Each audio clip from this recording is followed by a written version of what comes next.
KPBS On Demand is supported by Splatero, helping homeowners pay off debt or for home improvements by offering streamlined access to your home's equity with no additional monthly payments or new debt. Splatero provides a lump sum payment in exchange for a share of your home's future value. Learn more at splatero.com.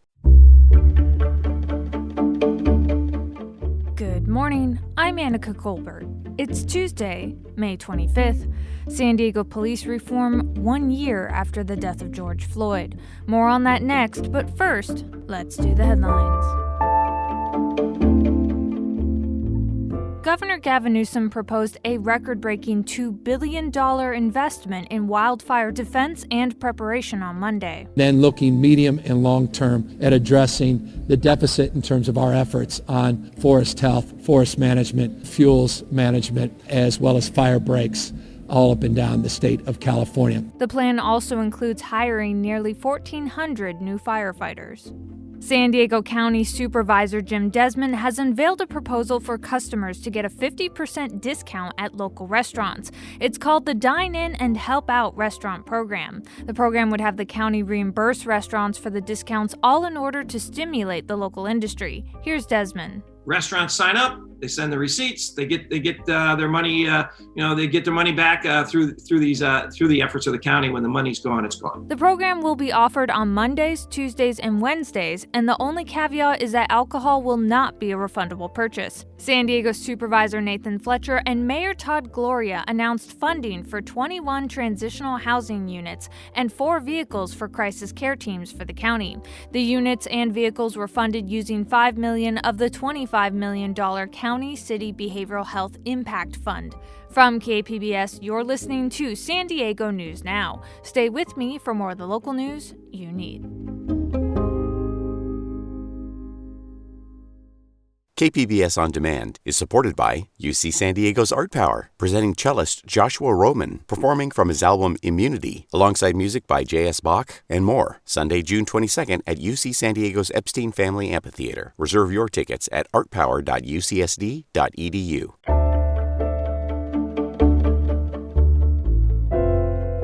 1 year ago today, George Floyd was murdered by former Minneapolis police officer Derek Chauvin. Floyd's death sparked a global movement as people from all races took to the streets to call for greater racial justice and police reform. And San Diego was no exception. KPBS Evening Edition anchor Maya Trabolsi spoke with KPBS race and equity reporter Christina Kim about where San Diego stands on police reforms 1 year later. This summer, we saw a lot of calls for police reform, but what actually happened this past year? So right away in early June, the San Diego Police Department and Sheriff Department banned the use of carotid restraints, which is when police use pressure on both sides of a person's neck to subdue them.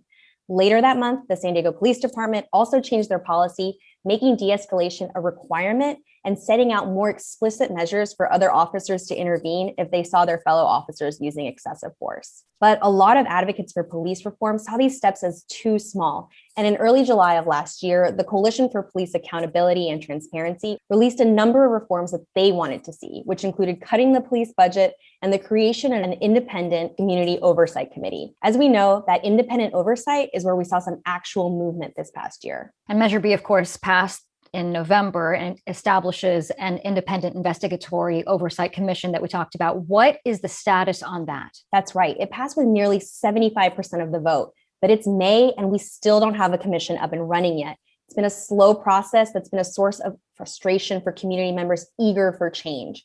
I spoke with Andrea St. Julian, who helped craft Measure B. She says she's hopeful, but a little concerned at how long it's taking to set up this commission.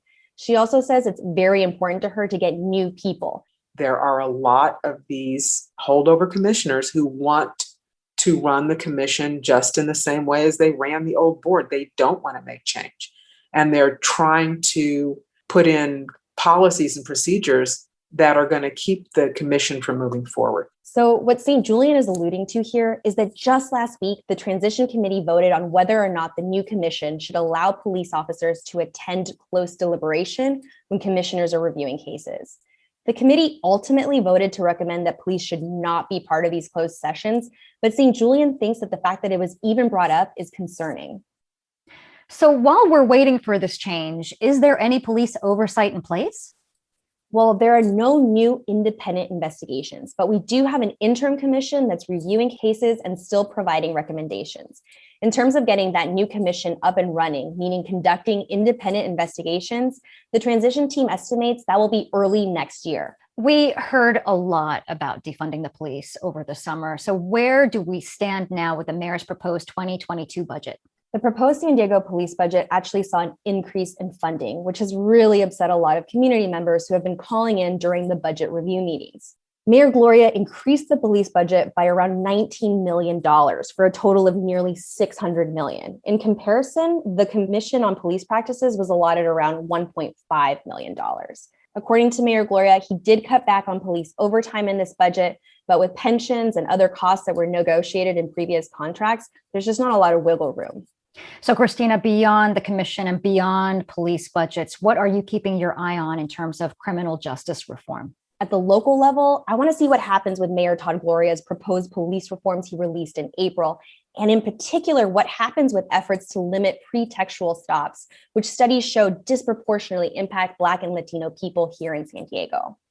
At the state level, we saw a lot of police reforms peter out last year, but reform-minded Democrats want to push through bills like SB 2, which would create a statewide licensing system for police officers.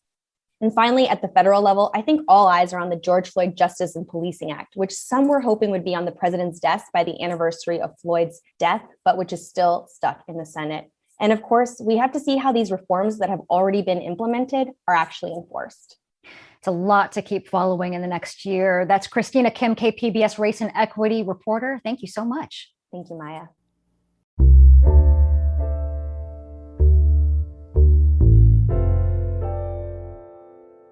School officials across San Diego County say kids will be going back to a pre-pandemic normal in the fall. But they say students should keep their face masks handy. KPBS education reporter Joe Hong has more. San Diego Unified, the county's largest school district, will welcome back all students to campuses for full-time in-person instruction when the new school year starts in the fall, says School Board President Richard Barrera. Parents who are ready to have their students come back, to in-person learning should expect it's going to look, like a typical schedule pre-COVID. While class schedules might be back to normal, it's still possible that students will be wearing masks and some physical distancing will remain in place. This is because the state legislature is unlikely to pass a vaccination mandate before the new school year, and the State Department of Health has yet to say how its guidelines could change. Those, guidelines around mask wearing, around distancing, around small cohorts, all of those, measures that are in place right now, we think, may look differently in the fall, and whatever they look like, either at the beginning or as, we go into the school year, we want to evolve, based on the CDPH guidelines. Across the county, large districts like Poway Unified, Chula Vista Elementary, and Sweetwater Union High also plan on a full reopening. But these districts in San Diego Unified will still offer virtual instruction for families who prefer it. Barrera says the district will expand its online independent learning programs that existed before the pandemic. If you look at, for instance, Mount Everest Academy, the full range of courses, are available to students, A to G courses, AP, all of the courses that students would have access to in person.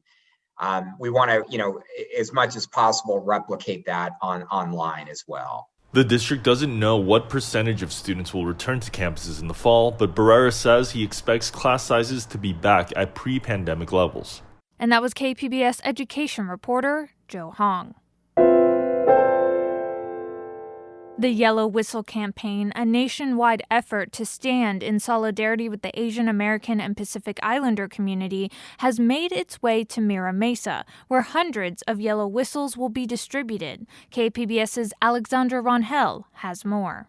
Get your hands on a whistle and support this cause. Councilman Chris Cade is continuing his efforts to fight against Asian hate by helping launch the Yellow Whistle campaign in Mira Mesa, a community where 1 in every 3 residents is Asian. When someone blows the whistle, it means someone is being attacked. It is a call for help. The Yellow Whistle campaign began in New York City to boost security and solidarity for Asian Americans. Kate is hoping to do the same across the county. These yellow whistles will be another tool in our toolbox. A recent study from Stop AAPI Hate reported a sharp rise in Asian hate crimes nationwide, with over 6,000 incidents reported in a year. Do not be silent. Lily Chang, chair of the Asian Pacific Islander American Public Affairs of San Diego, is hoping the yellow whistle will help Asians feel protected and seen. Asian Americans typically are very quiet, very silent, almost invisible. From the Yellow Emperor to the Yellow River, as a Chinese American, Chang says the color yellow carries a rich history and she wears it with pride. But yellow is also a symbol of great peril for the Asian community. Yellow has been used and has been weaponized as a way to get rid of the yellow people. The yellow people are dirty. The yellow people are not good enough. The yellow people bring diseases, and they're not the kind of people we want. Chang is hoping to give the color a new meaning. We would like to turn this yellow color around and call this not yellow peril, but yellow pride. And that reporting from KPBS's Alexandra Rangel.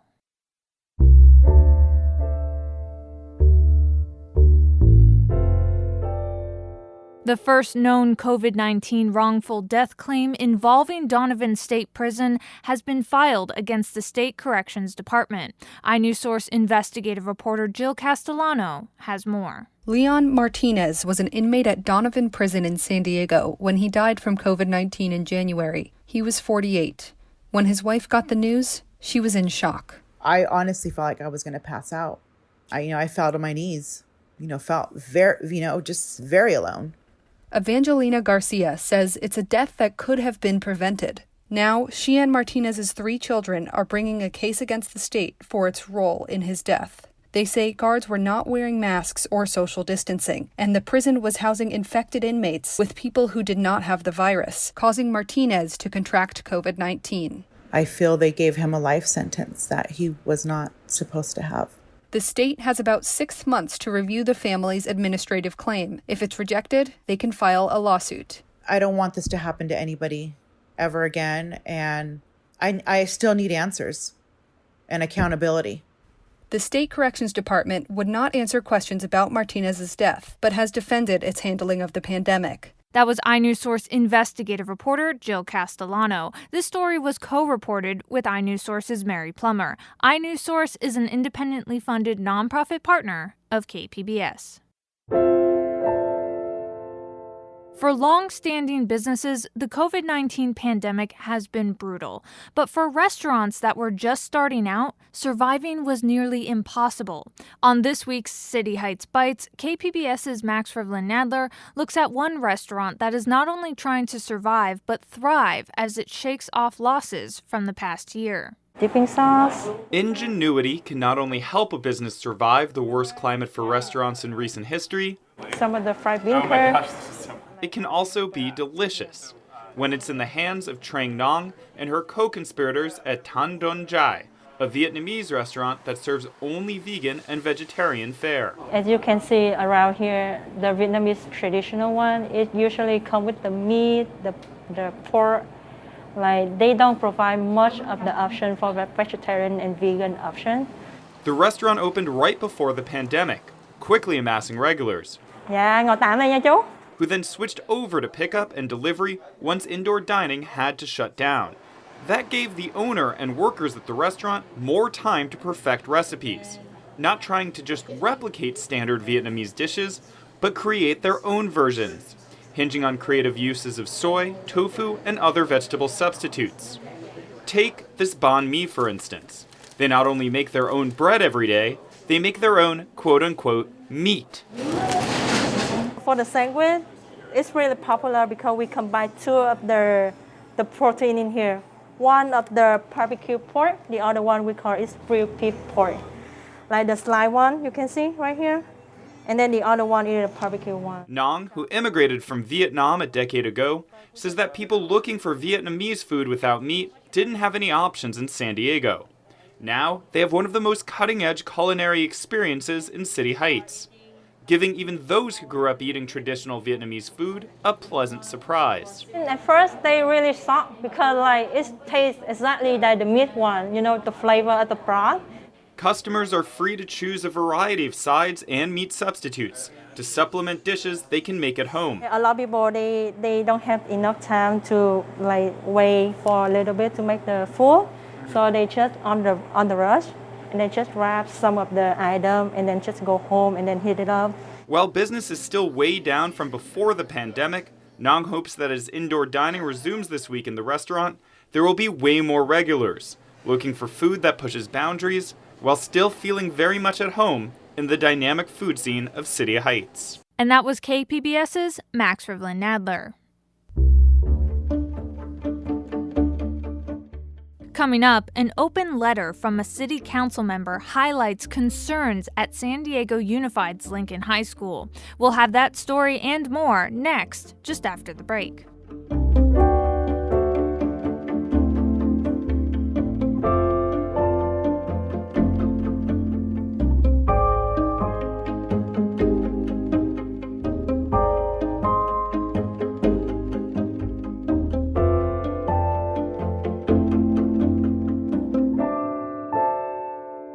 KPBS On Demand is supported by Markel Design and Remodeling, helping homeowners with their home remodeling needs. From ADUs to kitchen remodels, room additions, and custom homes, Markel Design and Remodeling can help homeowners design and build their dream homes. More at trustyourhometous.com.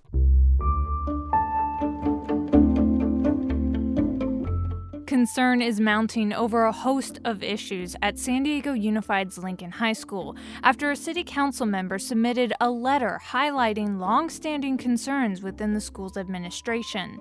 Council member Monica Montgomery Stepp says high administrative turnover coupled with allegations of misspent funds and sexual assault at the school constitutes a failure in Lincoln High's service to its community. Kristen Takeda is the education reporter at the San Diego Union Tribune. She discussed the letter and its surrounding controversy with KPBS Midday Edition host Jade Hindman. So what particular incident prompted Councilmember Montgomery Stepp's letter, and what did the letter express? Yeah, so it looks like there were a number of things that prompted the letter. One of them was one of Lincoln's directors or leaders was apparently moved from the school. And so I think that for the council member brought up the concerns again of the school's leadership turnover. They've gone through, I believe, 4 principals since 2014. So I think that kind of just prompted those concerns again. Can you remind us of what these long-standing issues are at Lincoln High School? Yeah, so I think one of the big ones was the leadership turnover in terms of going through several principals in a relatively small number of years. And so I think just having to cycle through so many leaders in that time really dampened the morale of the community, and it's made them feel like their school isn't getting, the best leadership or the best help from the district. And so that's why that has been, I guess, a source of discouragement to some. But they did want to note that there have been some improvements at the school since the new principal has been appointed. And Stephanie Brown was appointed by a committee of community members and people who selected her for Lincoln. So since she came, the graduation rates have gone up from, I believe, 80 to 84% in the year she's been here. And then the suspension rate also fell significantly. How has San Diego Unified's leadership reacted to the letter that was written by Councilmember Montgomery Stepp? In general, and specifically the board vice president, Sharon Whitehurst Payne, whose area does include Lincoln, she believed that the letter ignored the progress that the new principal has made in the past 2 years. And I think in general, she wanted to stress that there has been progress, and I guess she felt it wasn't fair to only highlight negative events or elements about Lincoln and not focus on the positives. And tell me about some of those positives. The graduation rate has gone up, the suspension rate has gone down, and the principal has, according to the school, the principal has been working on, for example, changing the career pathways that the school offers for students. And so, and then I think in general, there's also just a lot of community members, whether it's at the YMCA or other organizations that are in the community that are trying to celebrate and support the students at Lincoln and in the surrounding community. But for years, community advocates have argued the school has failed to address issues with leadership, resources, and equity for students, especially Black students. What can you tell us about that? Part of that is what we've seen about, the leadership turnover.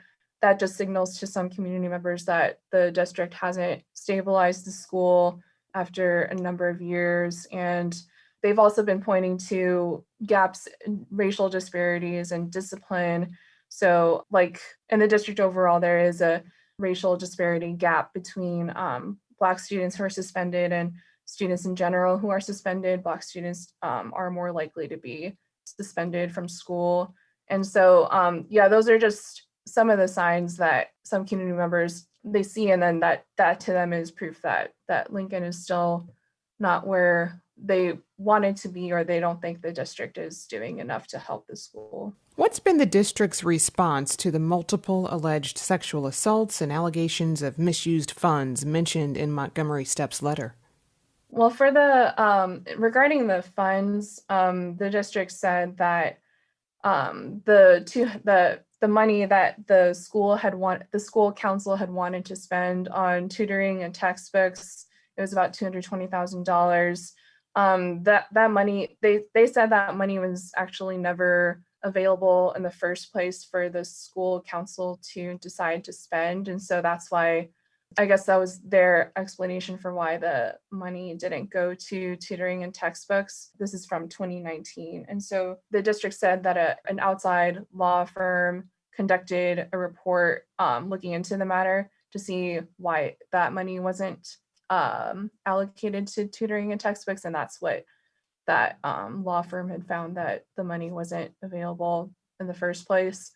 And in terms of the sexual assaults, these are from a number of lawsuits and other cases that had come up in the past several years.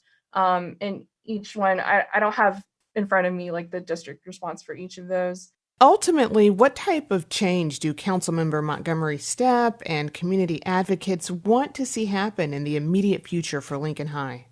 I think one of the things is for the council member's letter, she was mainly asking for answers to a lot of questions about why these things have been happening at Lincoln, what is the state of Lincoln in terms of the data. And so, I think a lot of it is they want answers, and then also community members, some of them feel just ignored by the district. And so I think they say that they just want to hear or for the district to listen to them. And so I think that's what one of the main things they were hoping for. That was Kristen Takeda, education reporter for the San Diego Union Tribune. She was speaking with KPBS Midday Edition host Jade Hindman.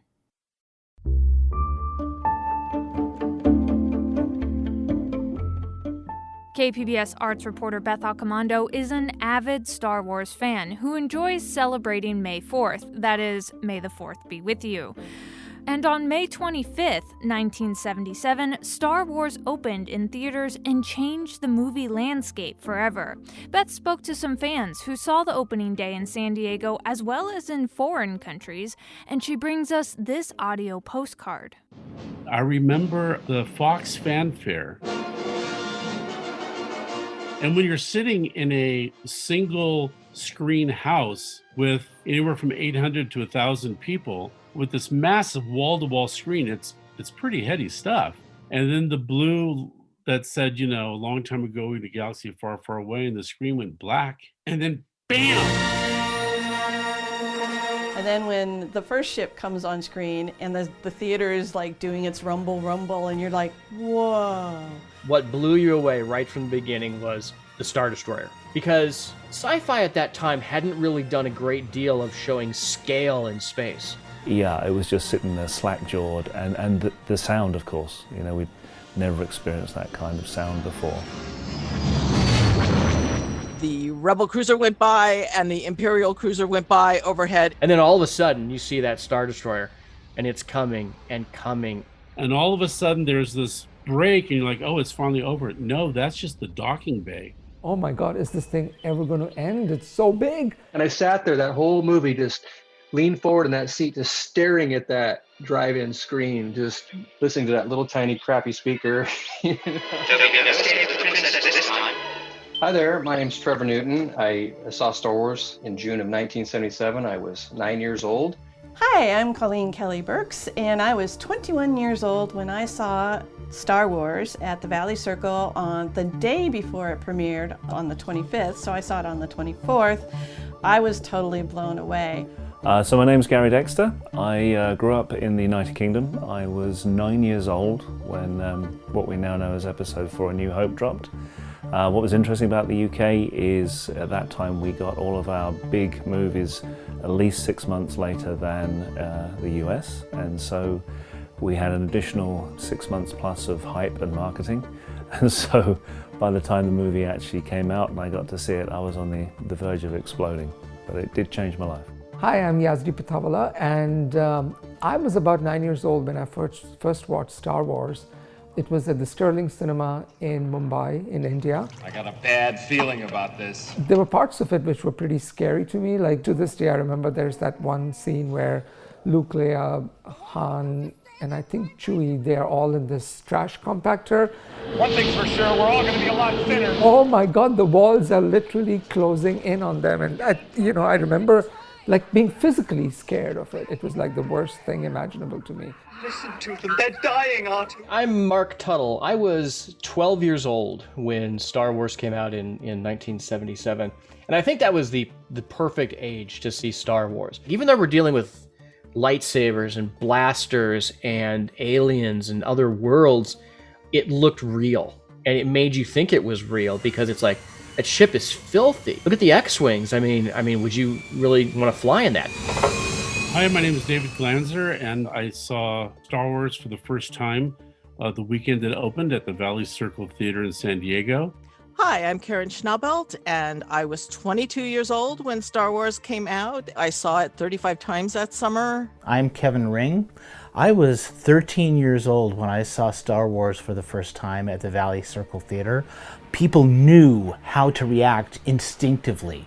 When Darth Vader appeared out of the steam and smoke from the blasting open that door, you figured he was bad, and everybody was booing and hissing. Boo! You know, and that was just like, whoa, I'm not the only one that wants to make noise at this. How many years later, and I can still be all enthusiastic about it because I still remember how cool that was.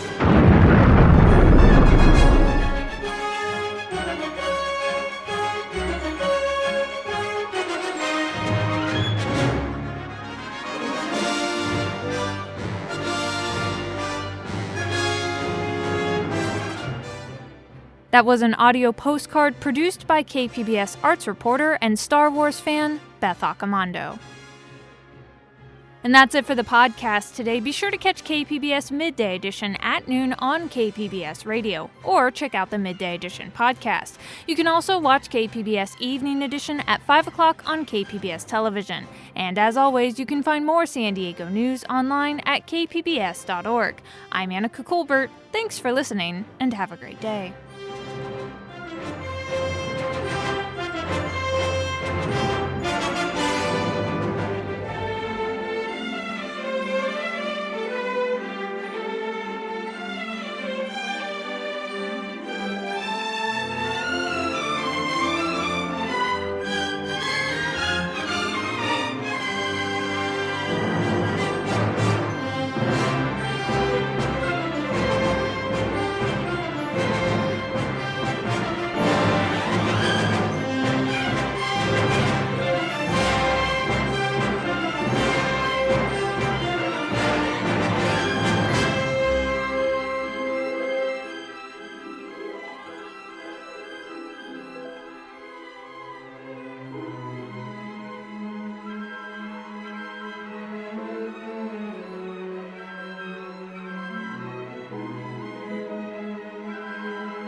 KPBS On Demand is supported by UC San Diego's Art Power, presenting cellist Joshua Roman, performing from his album Immunity, alongside music by J.S. Bach and more. Sunday, June 22nd at UC San Diego's Epstein Family Amphitheater. Reserve your tickets at artpower.ucsd.edu.